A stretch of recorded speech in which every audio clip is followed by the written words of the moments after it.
Bonjour à tous les auditeurs de Radio Arc-en-Ciel, à ceux qui nous suivent sur YouTube et à nos amis du groupe Jésus est mon guide. C'est une joie de vous retrouver ce samedi 16 septembre 2023 pour la lecture de la parole de Dieu. Aujourd'hui, nous fêtons le pape Saint Corneille et l'évêque Saint Cyprien, tous deux martyrs au IIIe siècle. Le pontificat de Saint Corneille fut marqué par la querelle de la réintégration dans l'Église des chrétiens qui n'avaient pas eu le courage du martyre et qui avaient renié leur foi à cause des persécutions. Le pape Corneille, soutenu par l'évêque Cyprien, les acceptait dans la pénitence. Ils formaient tous deux un duo de choc au service de la miséricorde divine. Novatien, élu antipape, refusait le pardon à ceux qui avaient renié leur foi par faiblesse. Le pape Corneille s'opposa avec force. La querelle enflamma le monde de la chrétienté au point de rendre le schisme dans l'Église inévitable. Cette division se répandit en Italie, en Gaule et même en Orient. Saint Cyprien écrivit alors son traité sur l'unité de l'Église, où il rappela le rôle fondamental du siège des apôtres Pierre et Paul, d'où procède l'unité des évêques.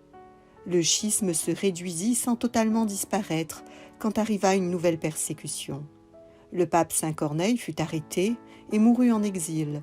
L'évêque Saint Cyprien, quant à lui, fut décapité. Seigneur, tu as donné à ton peuple dans les saints Corneille et Cyprien des pasteurs dévoués et d'invincibles martyrs. À leur prière, fortifie notre courage de témoins de l'Évangile et enflamme notre charité pour le prochain. Amen.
Lecture de la première lettre de saint Paul apôtre à Timothée.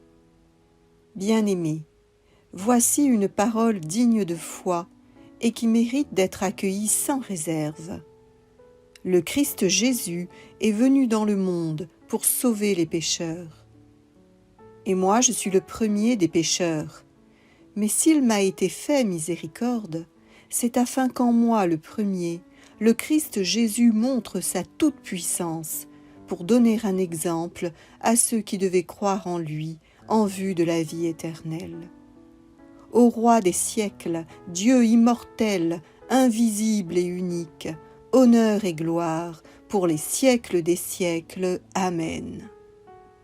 Parole du Seigneur. Nous rendons grâce à Dieu. Béni soit le nom du Seigneur, maintenant et pour les siècles des siècles. Louez, serviteurs du Seigneur, louez le nom du Seigneur. Béni soit le nom du Seigneur, maintenant et pour les siècles des siècles. Béni soit le nom du Seigneur, maintenant et pour les siècles des siècles. Du levant au couchant du soleil, loué soit le nom du Seigneur. Le Seigneur domine tous les peuples, sa gloire domine les cieux. Béni soit le nom du Seigneur, maintenant et pour les siècles des siècles. Qui est semblable au Seigneur notre Dieu? Il abaisse son regard vers le ciel et vers la terre. De la poussière il relève le faible, il retire le pauvre de la cendre. Béni soit le nom du Seigneur, maintenant et pour les siècles des siècles.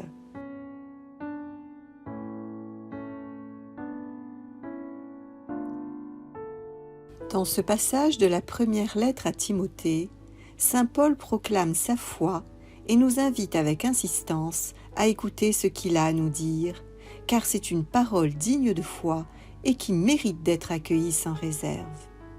Voilà l'essentiel de sa foi, écoutons-le avec un cœur de pauvre pour devenir nous aussi à sa suite des témoins de la miséricorde divine. Le Christ Jésus est venu dans le monde pour sauver les pécheurs. C'est une vérité essentielle et sublime à méditer pour garder notre foi active et brûlante. Et le credo de Nicée-Constantinople que nous professons à chaque messe souligne que le Christ est venu dans le monde en disant « Pour nous les hommes et pour notre salut, il descendit du ciel. Par l'Esprit Saint, il a pris chair de la Vierge Marie et s'est fait homme. » C'est le mystère de l'incarnation de Jésus-Christ, vrai Dieu et vrai homme, que professe saint Paul, mystère dans lequel la Vierge Marie a un rôle central par la grâce divine, celui d'être mère de Dieu, comme nous le proclamons dans chaque Ave Maria. Quelles sont belles et profondes ces prières du Notre Père, de l'Ave Maria et du Credo, qui nous emmènent à la rencontre de Dieu et de sa très sainte Mère. Prières vivantes qui nous aident à avancer sur nos chemins de foi. Gardons-les toujours palpitantes et lumineuses, comme des lampes allumées dont les flammes s'élancent vers le ciel. Saint Paul insiste sur le dessein de Dieu, car le Christ est venu pour sauver.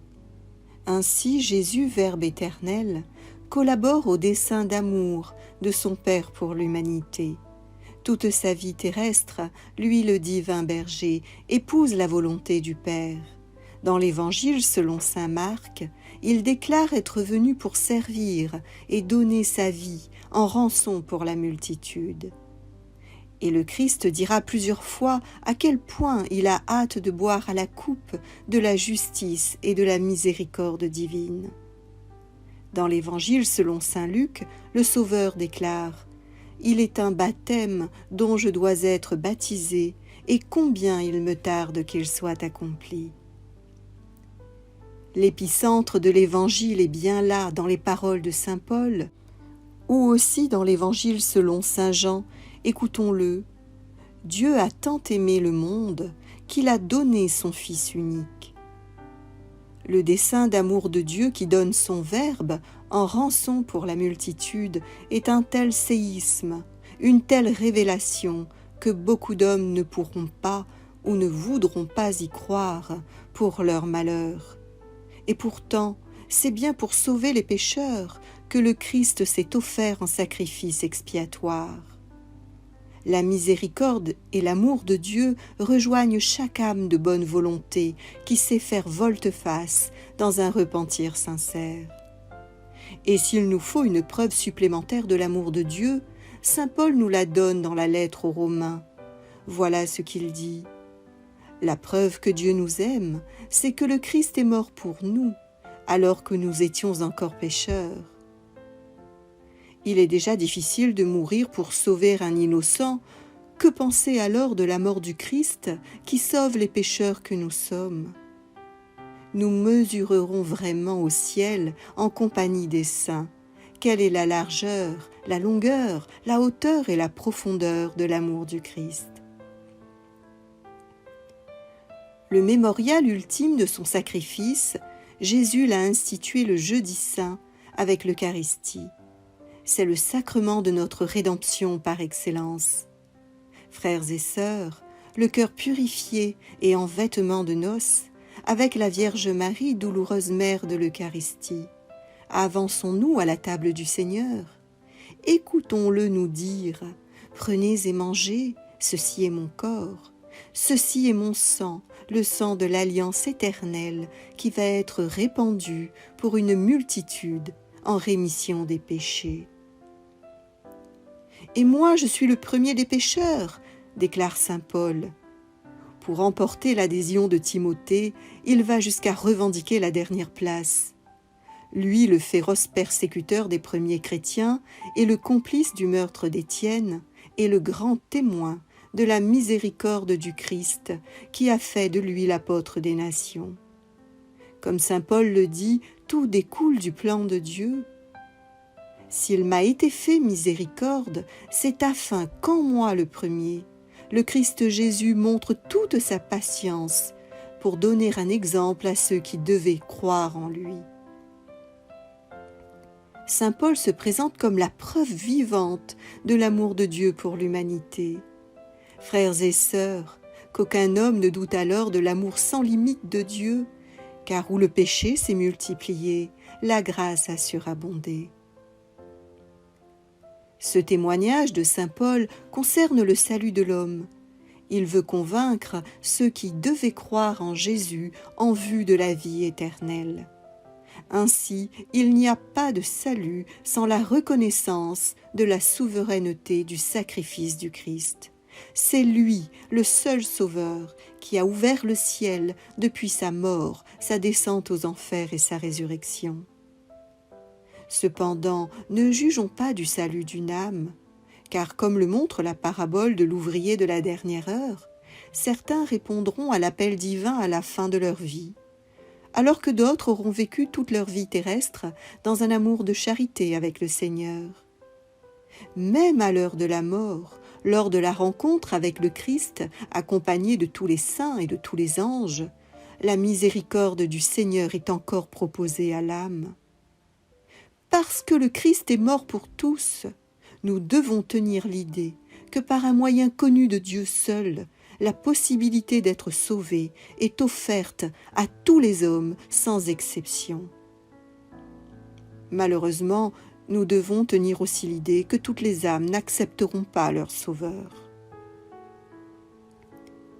Si la miséricorde est bien proposée aux pécheurs, nous n'irons pas tous au paradis, malgré ce que dit le chanteur à la mode, pour apaiser et satisfaire la conscience torturée du monde. Alors pas de tiédeur pour nous qui connaissons ces vérités éternelles. Quelle chance pour nous chrétiens qui savons ce que notre âme cherche.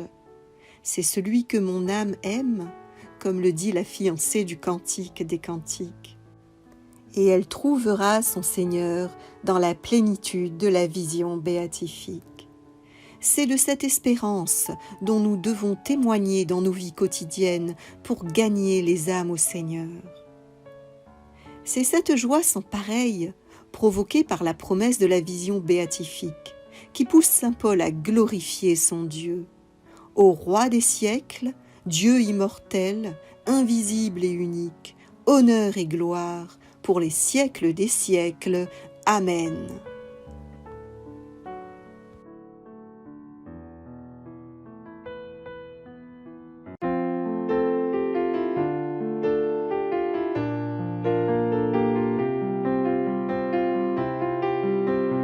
Aimer Jésus et le faire aimer, je n'ai pas trouvé de joie plus grande. Aimer Jésus et le faire aimer, pas de joie plus grande sur la terre.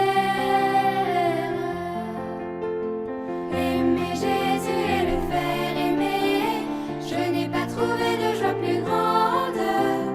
Aimer Jésus et le faire aimer, pas de joie plus grande sur la terre.